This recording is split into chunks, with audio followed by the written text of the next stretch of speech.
¿Qué tal? Ya estamos de nuevo en la redacción abierta de Intereconomía. Son las 20:05, las 8:05 de la tarde y tal y como les anunciaba al principio del programa, tenemos a Fernando Carrera López. Fernando, ¿qué tal? ¿Cómo estás? Muy bien, encantado de estar aquí. Fernando Carrera López, yo tenía muchas ganas de conocerle, también de entrevistarle y casualmente, fíjense si es casualidad, cuando le llamo, cuando me pongo en contacto con él, está justo en Madrid, él es barcelonés, él es catalán, presentando este libro.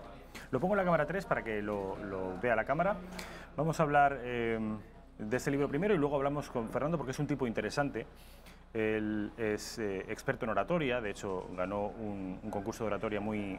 Lo voy a coger con las manos y cuando lo grabéis me avisáis. Fernando, tú estudiaste ADE, Administración y Dirección de Empresas, eres el CEO de una empresa que se llama Inspiring CF. ¿CF qué significa? FC. FC. Sí, en realidad para no pecar de exceso de inglés, pero era Future Communicators, pero bueno, no nos íbamos a pegar el pegote y le metimos el FC. Y además digo que su talento, su virtud en la oratoria, que lo demuestra habitualmente en los medios de comunicación, es una persona pues muy visible en muchos medios de comunicación, luego ha sabido rentabilizarlo en una empresa, en esta empresa que es Inspiring FC, que se dedica precisamente a eso, a formar a líderes políticos y hacerlos para que sean, en fin, visualmente atractivos, para que sean locuaces, para que sepan argumentar. Esa es a lo que os dedicáis en Inspiring, ¿no? Sí, y también trabajamos un proyecto para mí es muy importante, que es el proyecto en los colegios. Que los colegios entiendan... Hay tres ramas, según he podido ver. Exacto. Universidades, colegios y políticos. Exactamente. Cuéntanos. Bueno, todo nace porque yo daba clases en la universidad y una de las deficiencias que notaba, evidentemente, era la capacidad para razonar, la capacidad para argumentar. En el momento que detectamos eso, intentamos solucionarlo formando a la gente dentro de lo que serían las universidades. ¿Qué nos damos cuenta? Que es una formación que tenía que empezar mucho antes. Por lo tanto, junto con Alba Gómez, creamos el proyecto en los colegios e implementamos la oratoria y el debate de cuarto de primaria a primero de bachillerato. Formamos al profesorado y lo implementamos dentro del aula. ¿Por qué? Por una vocación muy concreta, la de ser capaces de construir entre todos, en lugar de adoctrinamiento, pensamiento crítico. Y esta era la base. Es decir, cuando tú desde pequeño estás acostumbrado a hablar en público, estás acostumbrado a razonar y estás acostumbrado a debatir, automáticamente tus niveles de tolerancia aumentan, tus niveles de capacidad crítica aumentan y, por tanto, yo creo que eres mejor ciudadano. Lo cual esta es la parte bonita de la empresa. Pero esto es desde un punto de vista teórico. ¿Vosotros queréis implementar esto en los colegios? ¿Lo habéis conseguido en algunos colegios ya? Estamos en 13 y si todo va bien, en septiembre puede que empecemos con bastantes más. Ah, qué interesante. Porque yo tengo entendido que esto de la virtud de la oratoria, ¿se acuerdan ustedes de Sócrates y los sofistas? De aprender a hablar y de aprender a argumentar. Esto en los anglosajones nos lleva mucho tiempo de ventaja, ¿no? Sí, de hecho, una de las cosas que tuvimos que hacer fue ver cómo lo hacían ellos. Porque al final no es más listo el que más inventa, sino el que mejor copia, ¿no? Como los japoneses y los chinos de esto saben mucho. Vimos un poquito cuál era la tecnología que utilizaban, la técnica que utilizaban, y a partir de ahí lo que hicimos fue adaptarlo a la española, ¿no? Porque al final los procesos son distintos, el nivel inicial de los niños también es distinto, por lo tanto tuvimos que adaptar todo el proyecto, crear unos materiales y unos contenidos propios y testar para ver que realmente funcionaban. ¿Y cuáles son los resultados? ¿Cómo estáis viendo? ¿Qué estáis viendo? ¿Los chavales cómo se lo toman? Porque... Bueno, a los chavales les encanta. Es decir, tú imagínate pasar de una clase en la que te sueltan un rollo a de repente poder debatir. Esto es fascinante para un crío. Pero sobre todo lo que hemos hecho ha sido un proceso de análisis. Llevamos ya 3 años con este proyecto en colegios y lo que hacemos es un estudio inicial y un estudio final cada año para medir con variables objetivas cuál es la mejora del alumno, las sensaciones del alumno y las sensaciones del profesorado. Y lo que hemos visto son cambios tremendos. Es decir, los colegios con los que trabajamos están encantados porque el certificado final que les damos, con todo el estudio detrás, les garantiza que el proyecto funciona, ¿no? Y esto, el primer año estábamos todos muy nerviosos para ver el resultado, pero una vez visto que funciona, estos 2 años posteriores han sido fantásticos. Esto con respecto a los colegios. Con respecto a las universidades, cuéntame. En las universidades lo que hacemos básicamente es trabajar en aquellos programas sobre todo de posgrado y máster en los que nos llaman. Es decir, trabajamos con la Universidad de Castilla-La Mancha, con la Universidad del País Vasco, con la Universidad de Granada cuando nos llaman. Es decir, colaboramos con varias universidades. Hasta hace poco yo estaba como profesor de grado, lo que pasa que esa dedicación es demasiado, porque conjugar medios de comunicación, que al final también es vocacional para mí, ¿no? Dentro de lo que es Cataluña, yo debato en TV3, Cataluña Radio, etcétera. Compaginar eso con el trabajo en los colegios, en las universidades, en las empresas y con los políticos, pues bueno, era quizá demasiado, ¿no? Entonces dejé la parte más de grado, que es la más laboriosa, y nos quedamos con la parte de máster y posgrado fundamentalmente. Y no solo en una universidad, tú Estamos en trabajas para varias. varias universidades de toda España. Sí, sí, sí, sí, vamos allí donde nos llaman. Hemos colaborado con la Jaume I de Castellón, con la Universidad de Granada, Castilla-La Mancha, Internacional de Cataluña, Universidad de Barcelona, la Escuela Superior de Protocolo. Es decir, bueno, nos movemos muchísimo en el entorno universitario. Colegios, universidades, la tercera pata. Asesoramiento a partidos políticos o formación. Sí, empresas y partidos políticos. Empresas y partidos políticos. Sí, esta es la tercera pata, bueno, la parte empresarialmente probablemente más importante. Y bueno, lo que hacemos al final es trabajar con empresas en temas de comunicación, es decir, entrenar tanto a sus comerciales como a los dirigentes de las propias empresas a comunicar mejor, y luego trabajar con políticos toda la parte de debates, de preparaciones de candidatos. Es decir, bueno, toda esa parte que está detrás, que no se ve de un político, pero que después es necesario para desempeñar sus funciones, ¿no?, de representación. Los espectadores de la redacción abierta pensarán, en fin, en buena lógica, que esa formación y ese entrenamiento, ellos pensarán que se daba dentro de los partidos, es decir, que no era una empresa externa, ajena al partido, la que proporcionaba esa formación. ¿O también existe eso? También existe. Lo que pasa es que estamos en un momento de profesionalización en todos los sectores. Y al final, una cosa es contar con los recursos propios y otra cosa es darse cuenta de que hay alguien que te puede proveer los recursos de forma mucho más eficaz. Y al final la diferencia es esa, es decir, el consumo interno de recursos de los partidos había funcionado siempre, pero a día de hoy se externalizan muchísimas cosas, tanto en campañas electorales como en procesos. De hecho, Ciudadanos, por ejemplo, si no tengo mal entendido, ha invertido en formaciones para todos sus cargos públicos importantes y lo ha invertido en una empresa de formación concreta, ¿no?, que no es la nuestra. Por lo tanto, 240.000 euros ha invertido exactamente en formación. ¿Tú crees que Ciudadanos es el partido, quizá el modelo, el espejo en el que tienen que mirarse los demás? ¿Ha sido el más avanzado, el pionero en estas cosas? En temas de formación probablemente sí, es decir, han tenido muy claro desde el primer momento que la formación en temas comunicativos era importante, en tanto en cuanto tienes que comunicarte con los ciudadanos y comunicarles tu proyecto. Por lo tanto, probablemente en esos hayan sido pioneros. Pero insisto, sin tener toda la información completa, desconozco las estructuras de partidos aquí en Madrid, porque al final mi ámbito de trabajo, hasta el momento, que espero que la cosa pueda evolucionar, ya me gustaría pisar más Madrid, hasta el momento he trabajado mucho en Cataluña, ¿no? Y lo que vemos es que todavía hay partidos a los que les cuesta entender este tipo de dinámicas, que yo creo que son muy beneficiosas para ellos, porque al final es ayudarles a hacer mejor lo que ya están haciendo a día de hoy, ¿no? Fernando, dime, por curiosidad, dime el nombre de 2 o 3 políticos que tú, desde tu punto de vista profesional y experto en oratoria y formador y entrenador, 2 o 3 políticos que digas, este es bueno, este se defiende bien, este es un buen orador, un buen fajador en los debates, este tiene talento. Bueno, yo os voy a hablar de alguien que además es amigo, o sea, yo soy muy amigo de Jordi Cañas, entre otras cosas. Muy conocido de esta casa, habitual en El Gato al Agua, Exacto. Los miércoles por la noche a las 10 en Intereconomía. Pues Jordi, de hecho, me hicieron una entrevista similar en el Avui hace muchos años, cuando todavía no había todo este rollo de independencia tan marcado, y se llevaron las manos a la cabeza cuando me preguntaron por un buen orador en el Parlamento y les hablé de Jordi Cañas, ¿no?, porque es un tío muy contundente. Pero una de las bestias negras del independentismo. Claro, y dentro del estilo que tiene que proyectar y que tiene que trabajar, que además es el suyo, no podría hacer otra cosa, es fantástico comunicativamente hablando, y de hecho tiene muchos detractores por el hecho de ser brillante en esta línea. Hablarte de otros políticos, y aquí tendríamos que hacer distinción, del que ahora es expresidente del gobierno. Rajoy es un fantástico parlamentario. Es decir, verlo en sede parlamentaria es una gozada. El problema está en el momento en que pasa a medios de comunicación, que alguien tendría que explicarnos, o él mismo tendría que explicarse, por qué es tan buen parlamentario y tan buen orador en sede parlamentaria y no tan buen orador en medios de comunicación, ¿no? Tú dices, entiendo que Clemente, no tan buen orador en medios de comunicación. Yo creo que la diferencia es enorme entre su parlamentarismo y su respuesta en las entrevistas o frente a los medios de comunicación, que al pobre hombre incluso se pone nervioso, le empiezan a llegar tics, tartamudea. Es una cosa tremenda que yo creo que ahí la formación que precisamente vosotros prestáis, ahora ya es tarde. Ahora ya no, sí, ya... Pero sí que es verdad. Bueno, nos puede llamar si quiere, desde aquí, luego dejamos el teléfono. Yo creo que es un tema de entornos, y sucede muchísimo con mucha gente, que en el momento en que le cambias el entorno, tú puedes dominar mucho, por ejemplo, un aula dando clase, que al final es hablar en público, pero tienes un público que controlas, un ambiente en el que estás cómodo, pero en el momento en que te mueves de ahí, la cosa cambia, ¿no? Entonces ahí ya hay un trabajo más incluso de programación neurolingüística y de tema de estados de ánimo y de entender entornos que otra cosa, ¿no? Programación neurolingüística, estados de ánimo, oratoria. Tú, Fernando, entiendo que el chaval que quiere ser futbolista o que quiere ser astronauta tiene una vocación concreta y más o menos normal. ¿Tú desde pequeño querías dedicarte a esto de la oratoria? ¿Cómo descubres? ¿Dónde está el punto de inflexión? ¿Cuando ganas ese concurso? No, yo de hecho quería ser tertuliano. Y de hecho crecí viendo con mis padres y con mis abuelos Intereconomía, que es algo curioso y me hace ilusión estar aquí también. Ah, qué bien. A mí la política me había interesado desde siempre, desde muy pequeño. Es decir, yo recuerdo ser muy pequeño y ver recuentos de elecciones viviéndolos como un partido de fútbol. Y bueno, ese interés al final en la universidad encontró un hueco. Y el hueco fue un cartel que ponía, ¿quieres ganar 700 euros? Y yo pensé, pues sí. Apúntate a un torneo de debate. Y yo dije, pues yo voy, ¿no? Me gusta discutir, dan dinero, pues voy a probar, ¿no?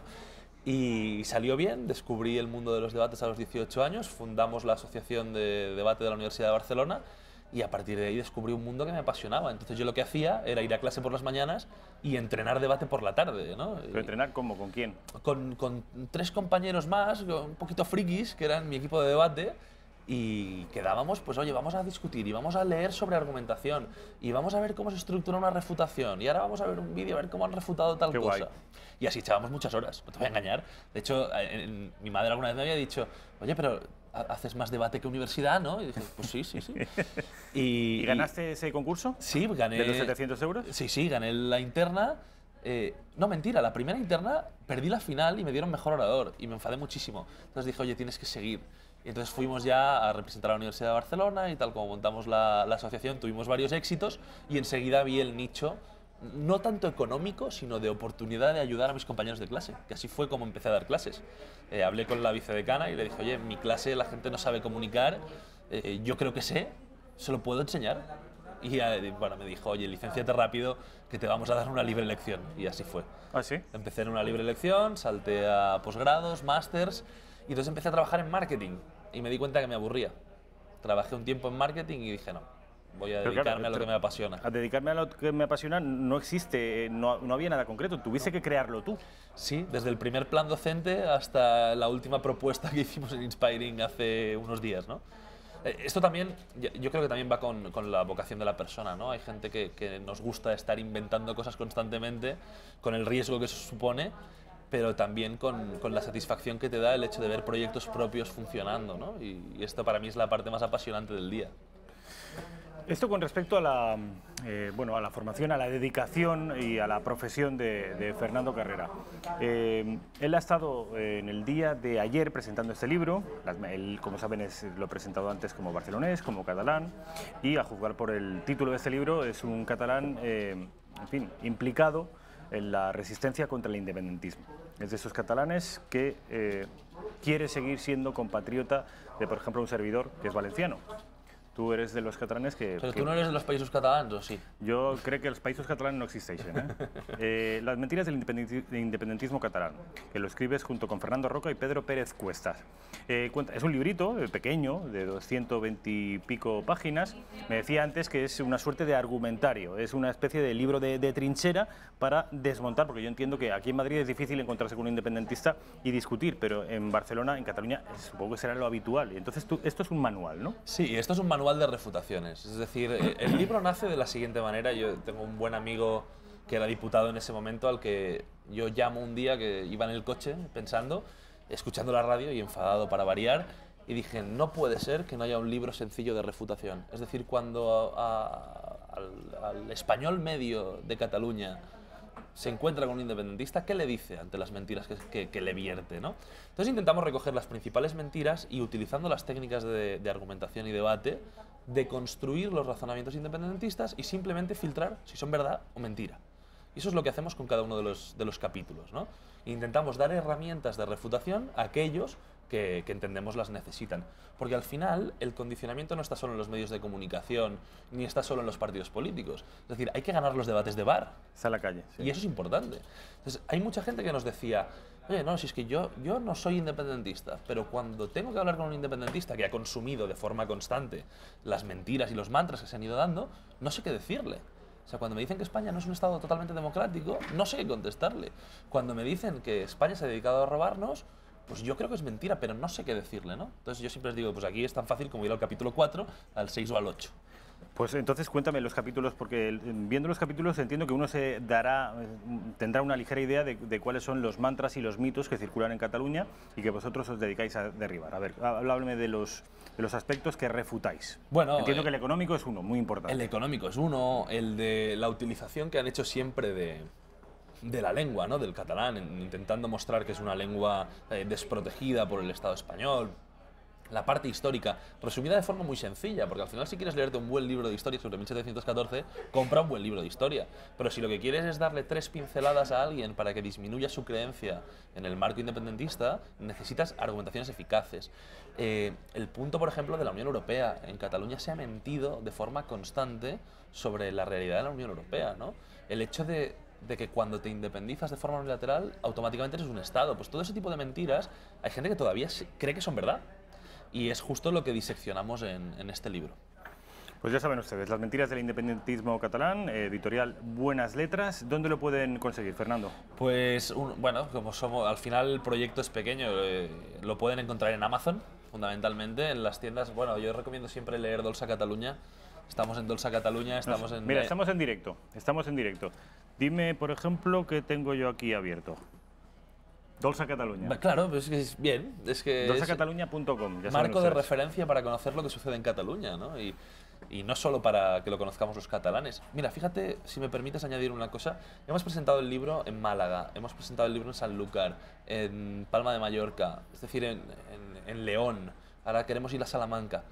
Y mucha gente se pregunta, oye, ¿por qué presentáis este libro que parece que sea instrumental solo para la gente que necesita bregarse en el debate independentista en el resto de España? Y es por un motivo muy concreto, porque estamos totalmente en contra de hablar del problema catalán.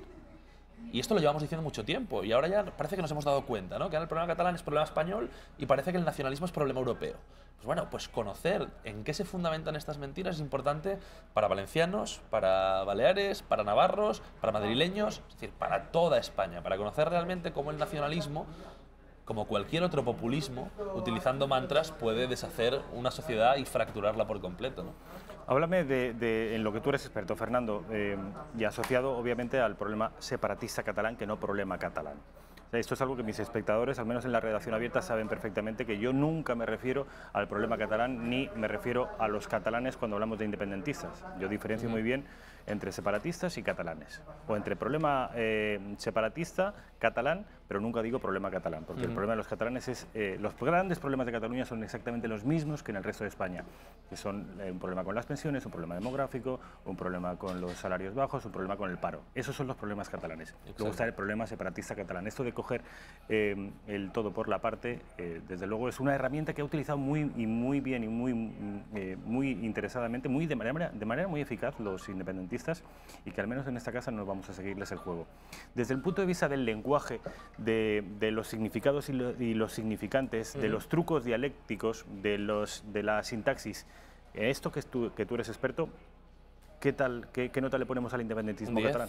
Un 10. Son verdaderos artistas de la manipulación y de la manipulación del lenguaje. De hecho, uno de los problemas ha sido comprarle el marco mental. Es decir, utilizamos su propia jerga para defendernos nosotros. Les hemos comprado conceptos, les hemos permitido secuestrar conceptos, que eso es lo más grave, y creo que los diferentes políticos que hayan tenido acción política fuerte en este momento en Cataluña tendrán que hacer examen de conciencia, porque compraron marcos y compraron conceptos, después han intentado desvincularse. Ponme un ejemplo para la gente un poco ajena o que sea lego en la materia. Eso de comprar conceptos y comprar marcos mentales, ponnos un ejemplo en el que hayamos caído en la trampa. Sí, bueno, les hemos permitido hablar de democracia como si fuera solo suya. Les hemos permitido hablar de votar, como si votar fuera lo mismo votar sobre, yo qué sé, un referéndum sobre impuestos que votar la autodeterminación. Les hemos comprado el derecho a decidir, que esto es lo más grave. Es decir, el otro día en Catalunya Radio se montó un lío tremendo porque se me ocurrió decir, cuando dijeron derecho a decidir, algo que es muy básico. Mira, el derecho a decidir es una cosa y el derecho a autodeterminación es otra, y ustedes hablan de derecho a autodeterminación, que por cierto no tienen ese derecho. Claro, y se vuelven locos con eso, porque es un choque frontal contra su marco conceptual, ¿no? Yo creo que este es el ejemplo más claro. Y si miramos declaraciones de políticos catalanes, hay políticos catalanes no independentistas hablando de derecho a decidir, que luego lo conseguimos corregir hace un tiempo, Pero bueno, todo este tipo de lenguaje ellos lo han sabido utilizar muy bien. Y luego lo que han sabido utilizar muy bien es la desinformación. Es decir, utiliza una serie de palabras que suenan bien. Queda muy bien decir que eres demócrata, ¿no? No es un problema de independencia ni de identidad, es un problema de democracia. O de dignidad. ¿Qué pasa con la dignidad? O sea, ¿qué es dignidad? Es un concepto áureo, hiperrespetado, como no puede ser de otra manera, que será apropiado. Lo han hecho muy bien. Yo siempre digo que Un ejemplo, perdona, el último, el día que oí al impresentable de Torrent, presidente del Parlamento, Roger Torrent, hablar de convivencia, dije, estamos perdidos. Porque si se adueñan también de ese marco, ya lo tenemos. Es decir, tú eres el que no eres digno. Tú eres el súbdito. ¿Recordad cuando el catalán que no es independiente es súbdito? Tú no eres el demócrata. Claro, hay una serie de condicionantes constantes que quedan en la gente, ¿no? Y esa realidad dibujada de forma tan, yo creo que tan audaz por parte del independentismo, tenemos que contrarrestarla entre todos. ¿Cómo se contrarresta? Tú pones tu pequeña argumentación, tú asesoras a partidos políticos, tú escribes un libro de un argumentario o un contraargumentario, pero desde una dimensión política importante, ¿cómo crees que se combate esto? Es una operación primero de poniéndose de envergadura. acuerdo. Para Primero empezar. poniéndose de acuerdo los partidos constitucionalistas. Esto es básico. Y luego, si me permites la osadía de pedir una barbaridad, es dejar de pensar en los intereses de partido para pensar en los intereses de Estado.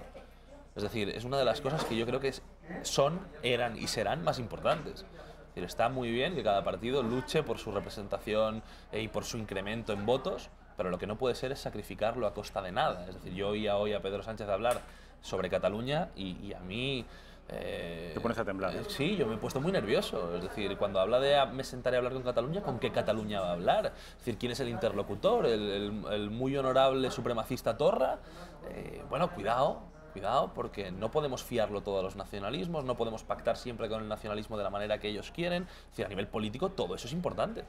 Es decir, quien a día de hoy no haya aprendido que pactar con el nacionalismo no es gratis, tiene un problema. ¿Y qué vamos a anteponer? ¿Los intereses personales a los intereses de partido, al interés de Estado? Alguien tendrá que hacer examen de conciencia sobre eso, ¿no? Desde luego. Las mentiras del independentismo catalán es el libro que han presentado. Yo creo que deberías comentarnos un poco por encima. Nos queda muy poquito tiempo. Fernando Roca y Pedro Pérez Cuesta son compañeros tuyos, ¿no? Sí. Lo habéis escrito entre los tres. Exactamente. Ellos al final decidieron participar de la idea de un loco que fue la de, oye, vamos a ponernos a escribir un libro, ¿no? Porque yo soy el más mayor, yo tengo 28.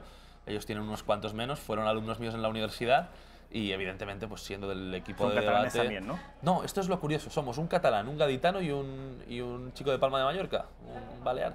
Entonces, bueno, aquí es un poquito también el prisma, ¿no? de alguien que ha vivido allí un tiempo siendo de Cádiz conociendo otra realidad, de alguien que ha vivido siendo de Palma de otra realidad y de un catalán de toda la vida, ¿no?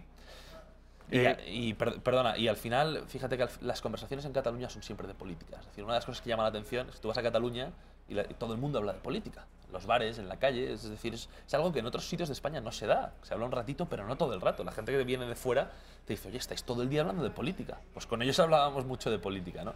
Y en el momento en que vi que en octubre pues venía lo que venía, pensamos que sacar un libro como este era importante y, bueno, decidieron acompañarme en esta aventura y yo se lo agradezco infinitamente. Pues ya saben ustedes, las mentiras del independentismo catalán, Fernando Carrera López, inspiringfc.com es la empresa de la que hemos hablado al principio de esta tertulia, de esta entrevista, si les interesa, y ha sido un placer. Muchas gracias. Fernando, encantado. Mil gracias por venir, para mí es un honor. Yo procuro traer siempre al mayor número de catalanes posible para que ustedes también tomen conciencia de que es un problema nacional y no solo autonómico catalán. Vamos al informativo de Intereconomía.